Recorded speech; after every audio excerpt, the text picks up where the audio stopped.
আবার একটা সুন্দর দিনের কিছুটা মুহূর্ত তোমাদের সাথে শেয়ার করি। সকালবেলায় টিউশন পড়াতে যাচ্ছি আর এই কুকুরটার মজা দেখো, পড়ে গেলে কি সর্বনাশটা হবে বলো দেখি। আর এসে ঘরে দেখি মা করেছে চিড়ের পোলাও, আগে খেয়ে নিলাম, তারপর রান্না বান্না এবার জোগাড় হচ্ছে। আমি বসে বসে মাকে একটু হেল্প করে দিচ্ছিলাম, এই যে কাঁঠালি বীজগুলো ভেঙে দিলাম। একটা 5 তরকারি হবে আমাদের, গাজর আলু পটল করলা বেগুন দিয়ে।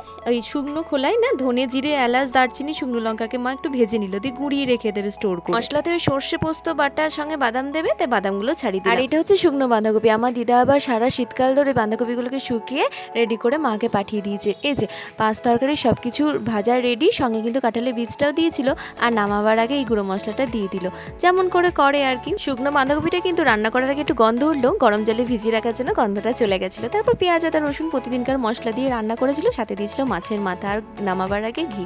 খেতে কিন্তু সত্যিই ভালো হয়েছিল। সন্ধ্যের দিকে একটু হাওয়া দিচ্ছিল বলে বাইরে দাঁড়িয়েছিলাম। চলো আজকে ব্লগটা এই অবধি। ভিডিওটা ভালো লাগলে লাইক করো, চ্যানেলটা সাবস্ক্রাইব করে দেখা হচ্ছে নেক্সট ব্লগে।